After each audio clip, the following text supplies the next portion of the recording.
Welcome to the deep dive. We're here to take some pretty dense philosophical ideas, break them down, and hopefully make them engaging, maybe even fun. We want to get informed quickly, but, thoroughly. And today, we're diving into some really fascinating source material. It really pushes you to think about reality differently, not as this solid thing, but more like a constantly shifting network. Yeah, a trembling network, I think, is how Seth puts it somewhere. Exactly. So this deep dive is all about the Seth Material. Specifically, we're looking at session 12 from the early sessions, book 1. This covers an unscheduled session from January 2nd, 1964, and then another experimental one from January 4th, 1964. Right, and our mission today is, well, it's kind of ambitious. We need to unpack some strange psychic phenomena, try to wrap our heads around some frankly bizarre ideas about cosmic geometry, and also enjoy Seth's unique commentary. He has this really dry wit when talking about his students, Jane and Joseph, and their, let's say, mental manners. He definitely does. It's complex stuff, no doubt, but the insights you get are just invaluable. Absolutely. And just so everyone knows, up front. Oh, yes. We should state clearly, this deep dive, like all our work here, is being distributed completely free of charge on all major platforms. Right. It's purely for educational purposes. Right. Okay, so let's set the scene for session 12, because it doesn't really ease you in, does it? Not at all. It jumps right in. Jane and Joseph have just witnessed some pretty significant physical stuff. Jane's reflection actually changed shape in the mirror. Her arm was doing weird things. Yeah, you can imagine they're probably a bit shaken up, maybe looking for some answers. And Seth, being Seth, starts the conversation off with this just perfect line. It's pure Seth. Total playful sarcasm. He basically says, "What wonders do you request of me tonight? How did you like my fireworks?" Huh. Like, okay, you wanted a show. How was that? Exactly. He knew they were impressed, maybe a little freaked out by the power of it all. Okay, so let's talk about those fireworks. That changing reflection is key here, isn't it? They saw something. They felt like something intruded. What was Seth's take on that entity in the mirror? Well, he confirms it right away. He says, yes, that was another entity we were seeing there, however dimly. But, and this is crucial, it wasn't a ghost in the usual sense. Not like a deceased relative or something? No, not at all. Seth is very clear. This entity was never an earthling. It came from a completely different plane. Its whole structure of existence was alien to ours. Okay, so naturally Joseph asks, how can something from that different a place just intrude, pop into their living room mirror? And that's where Seth corrects the whole concept.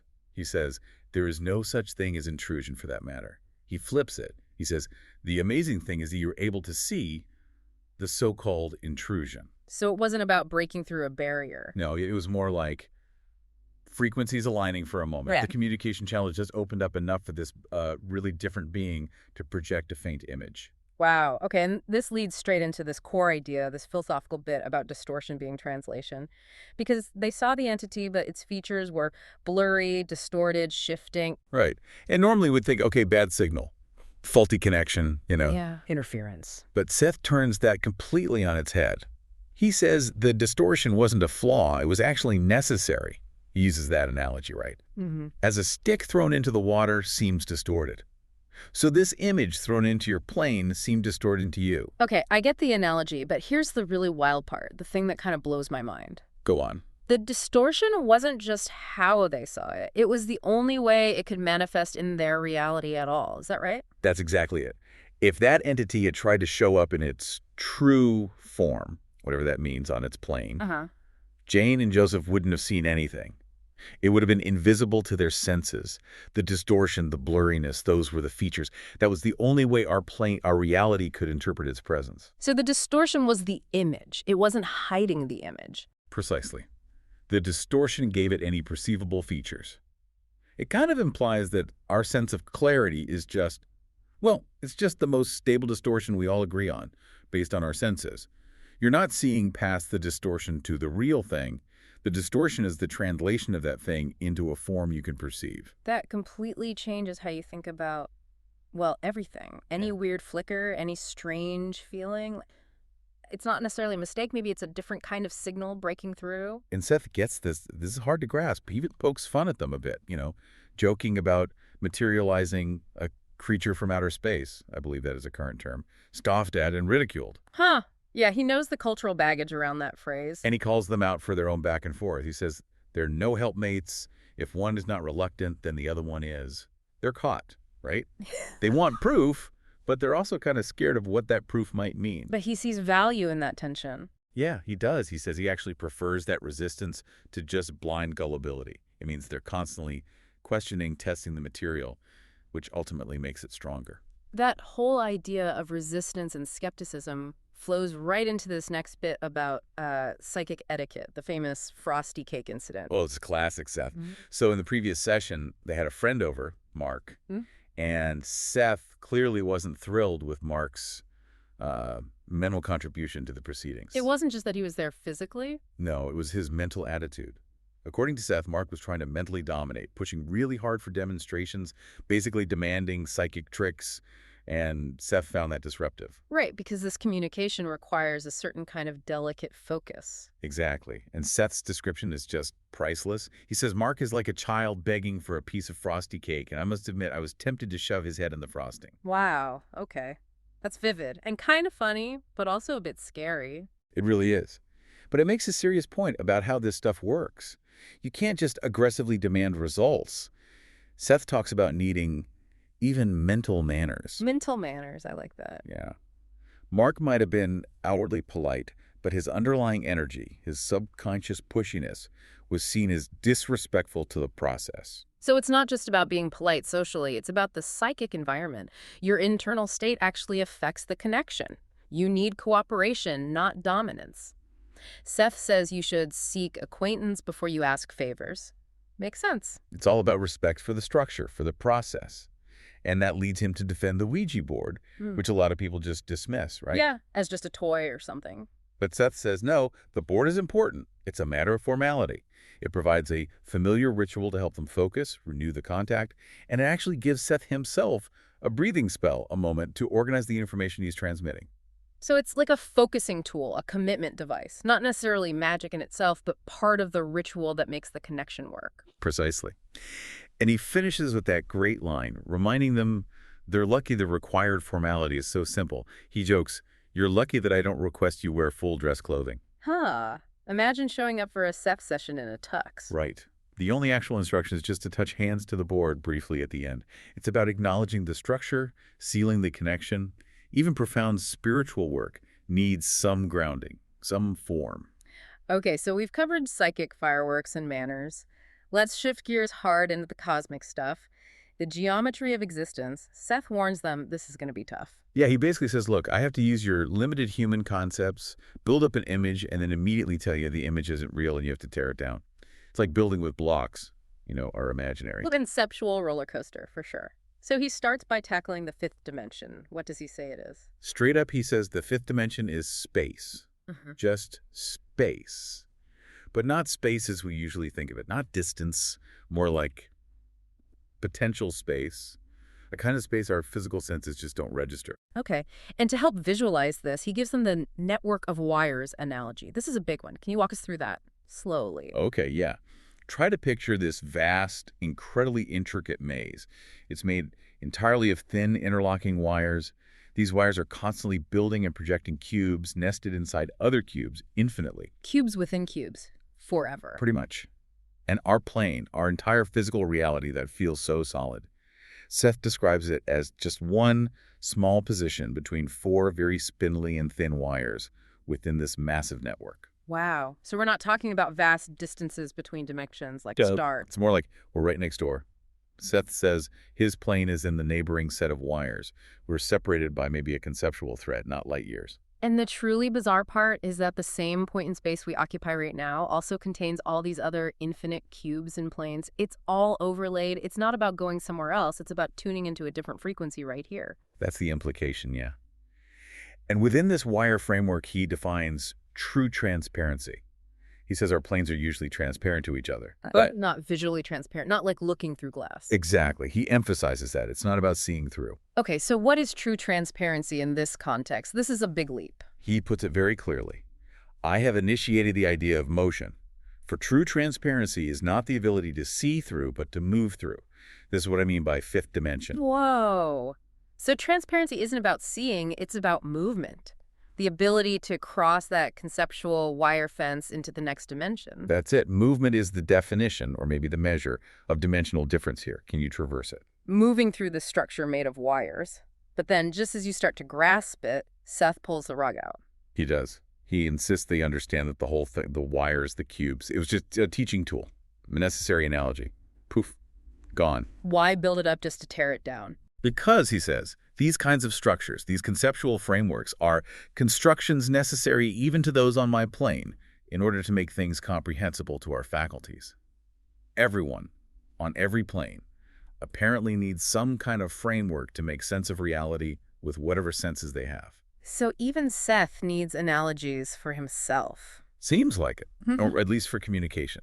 The framework isn't the ultimate reality. It's the set of agreed-upon illusions needed to function. This is where it gets really heavy, philosophically. He uses the walls of their room as the prime example. Yeah, that quote is powerful. So real are the wall constructions of your room that you would freeze in the wintertime without them, yet there is no room and no walls. That just stops you in your tracks. We depend on these walls, they feel utterly real, they protect us, but ultimately they're constructions based on our perception and our needs. Exactly. We build the walls so we don't freeze, physically and maybe psychologically, but they aren't fundamental reality. The fundamental reality in this analogy is that maze of wires, that subtle fabric filling everything. Our whole plane, his plane, they're like two small bird's nests in the net-like fabric of some gigantic tree. Tiny defined pockets within this immense interconnected something. Hashtag B. Emotion, reason, and reality construction. Okay, so if the wires aren't actual wires, if they're mental constructions, what are they made of? What holds this gigantic tree, this reality fabric, together? This is where Seth breaks down the components. He talks about two key forces that build and maintain these frameworks. Right. The first one is the core stuff, the energy. Feeling or emotion. That's the fundamental building block.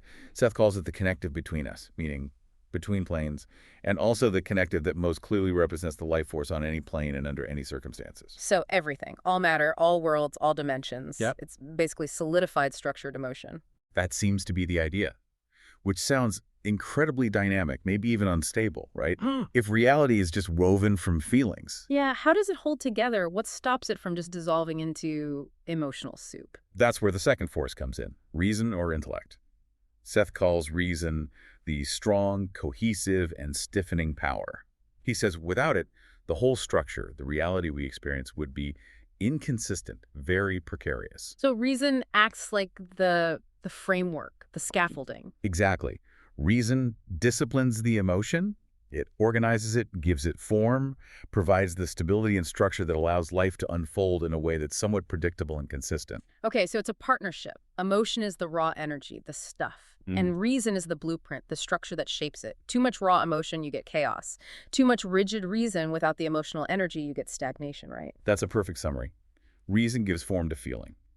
And Seth admits, explaining this is really hard because the components themselves, the wires, the emotional fabric, they aren't static things you can point to. They're alive. Yeah, he says they are mobile, constantly trembling, and also live projections of the universe's own consciousness or energy. Trying to describe something that's alive and trembling using fixed words is, well, it's the basic challenge of channeling this kind of information. Okay, let's bring it back down from the cosmic geometry for a bit, back to something more personal, though still pretty strange. Seth starts giving these very specific past life reports. First, for Joseph's brother, who died young in a previous life. Yeah, the level of detail is just astonishing. He doesn't just say 17th century.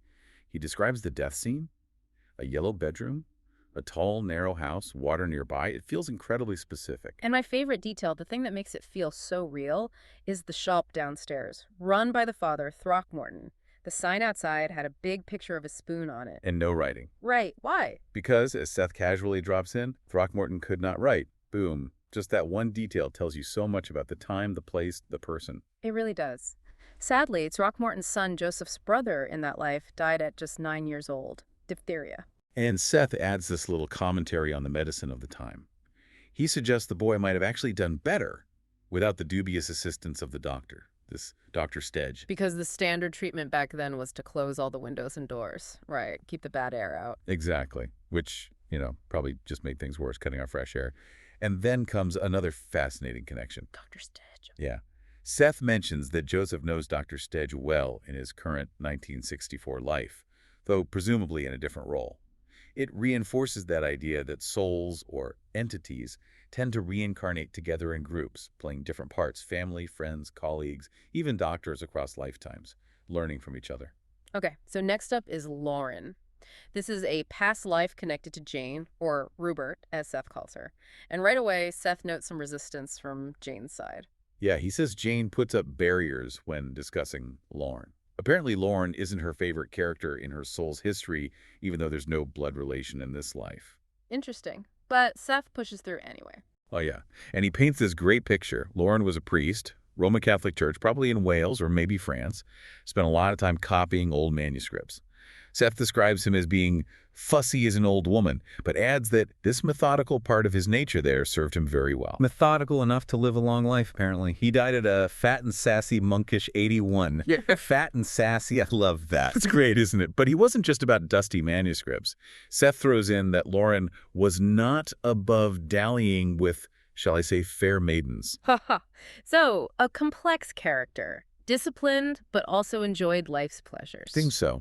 Seth also mentions an earlier life for Lauren, much shorter, a shepherd in 13th century England, died at 33. Shows a variety of experiences within one entity's journey. And he connects these past traits to Lauren's current life as a teacher. Yeah, suggesting his current skills, maybe his teaching style, draw on those past lives. He mentions Lauren's rather smirky tongue making up with jokes for prim silence that had suffered in the past. Like the repressed fussiness and the enjoyment of life are now integrated into a kind of witty, maybe slightly sarcastic teaching persona, #C, the principle of psychic sex balance. Okay, the analysis of Lauren being male 3 times, personality not well-rounded, that leads directly into a really major concept, the principle of psychic sex balance. This feels important. It's fundamental, yeah. It's core to how Seth sees entity development. He basically says that repeatedly incarnating as only one sex creates an imbalance. It limits the personality's growth because you're not fully developing or integrating all the essential psychic qualities. So what happens if you have, say, too many male lives in a row? According to Seth, that personality can turn sour in a feminine manner, meaning it might become petty or difficult, but without the inner understanding and compassion that he associates with the fully developed female principle. Okay. And the opposite, too many female lives. Consistent female lives can lead to the personality becoming harsh without the inner strength that's typically associated with the male principle. So the goal isn't one or the other, it's balance, integration. Most entities, he says, need to experience lives as both male and female to become well-rounded, to understand and use both sets of qualities. And he's clear that sex here isn't just about the physical body, right? Exactly. He calls sex a psychic phenomenon. It's based on fundamental qualities, male and female energies, or principles that exist on all planes of reality, not just the physical one we're in. And then he offers this really radical take on power dynamics, especially here on Earth. We tend to see the male principle as dominant because of aggressiveness, vehemence, quick action, that's how Seth puts it. But then he argues that the actual underlying foundation of reality is strongly female. Wait, how does that work? If male is aggression action, how is female the foundation?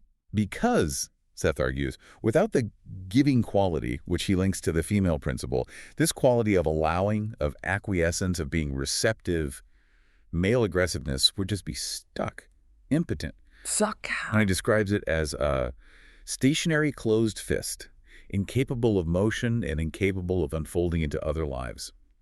The male energy provides the thrust, the initiative, the action, but the female energy provides the fertile ground, the allowing space, the receptive medium that permits that thrust to happen and have an effect. It allows reality to unfold. So the giving quality is the essential base. Wow. Okay. That flips the usual script quite a bit. The power to allow is the foundation for the power to act. Pretty much. It's a much more symbiotic view than simple dominance. Okay, that's a lot to chew on Cosmic Wire's psychic gender.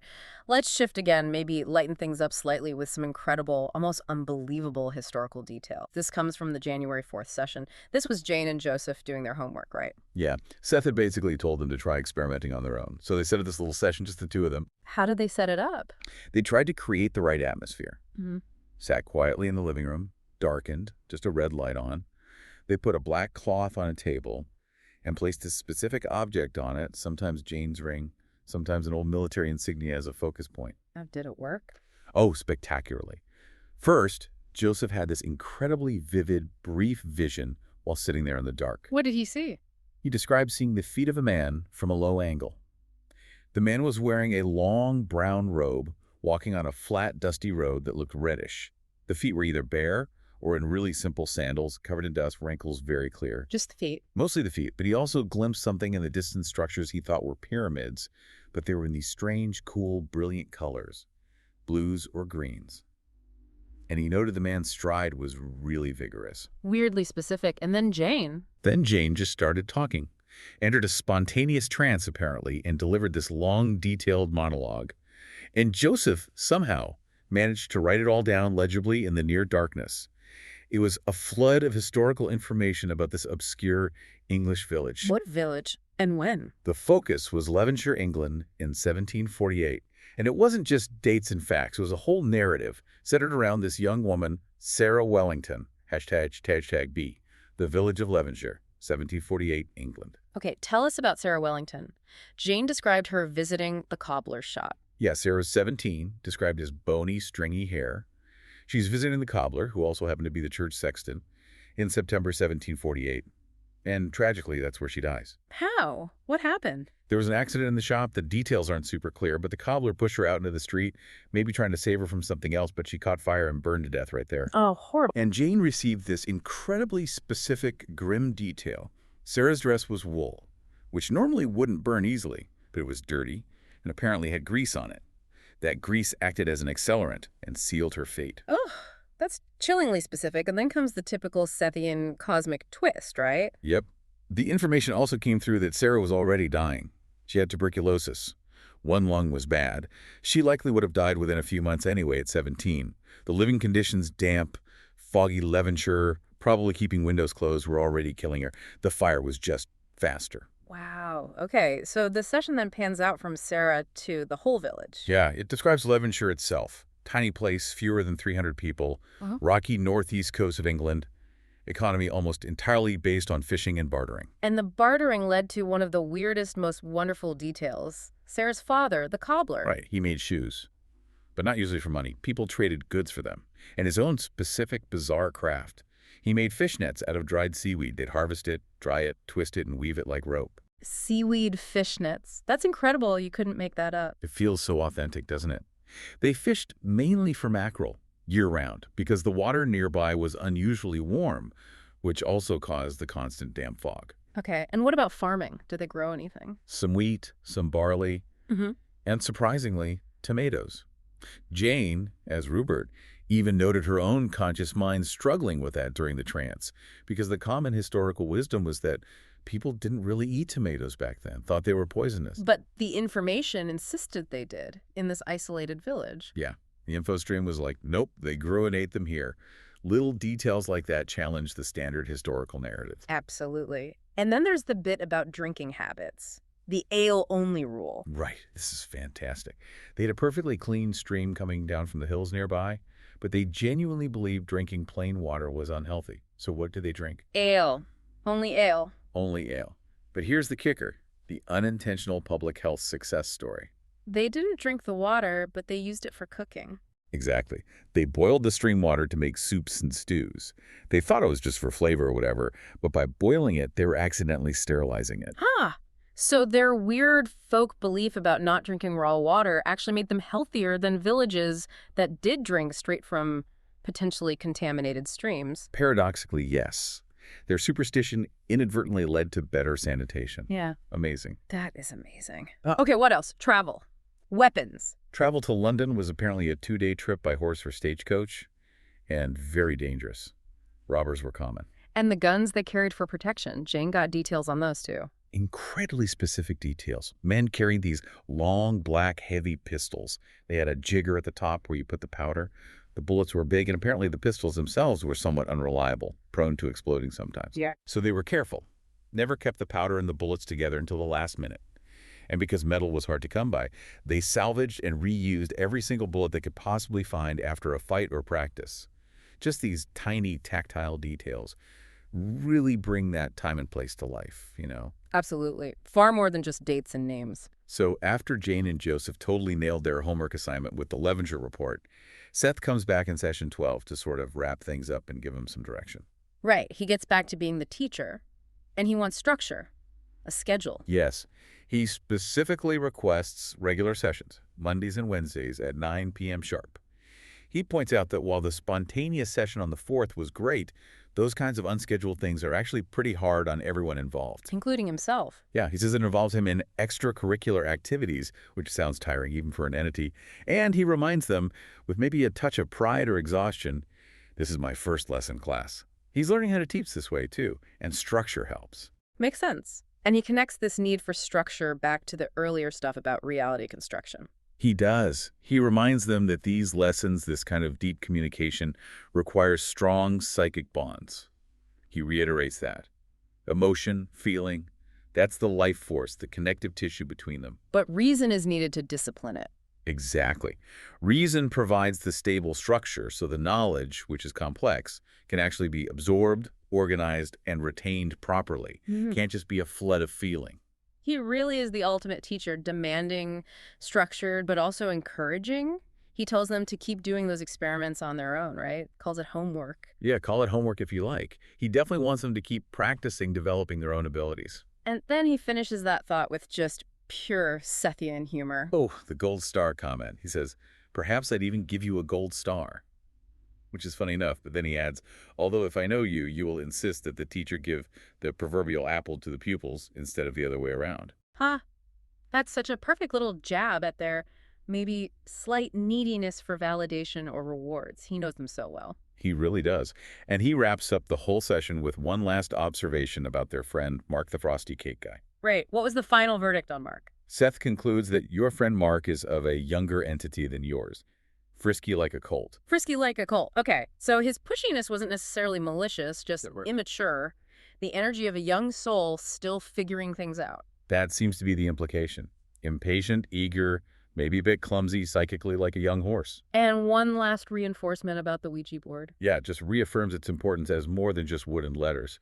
It's a ritual, a symbol of respect, formality, and connection that helps ground the whole process. Hashtag tag outro. Wow. Okay, that was quite a ride through session 12. From psychic fireworks and mirrors to the very fabric of reality, and then down to seaweed fishnets in 18th century England.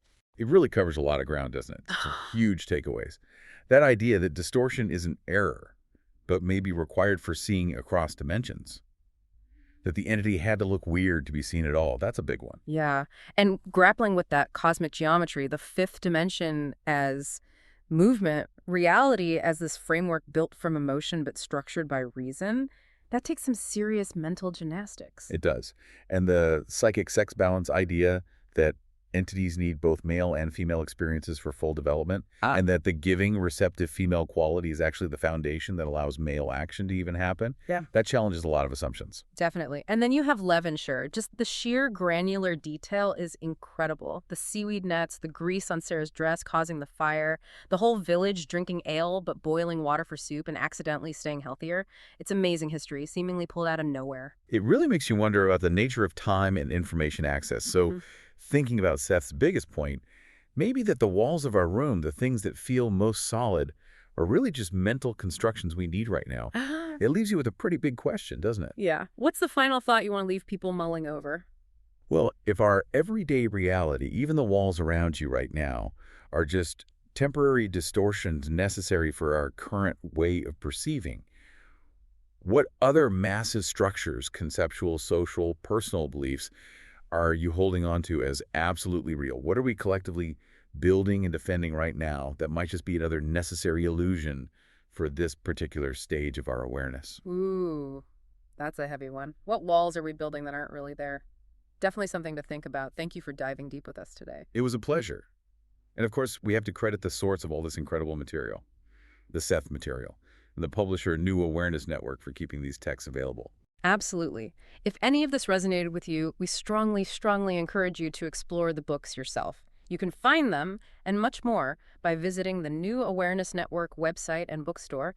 That's at https.sethsender.com/early sessions. It's truly life-changing stuff if you engage with it. It really is. Yeah. So until next time, keep questioning those walls and maybe watch out for anyone offering you frosty cake.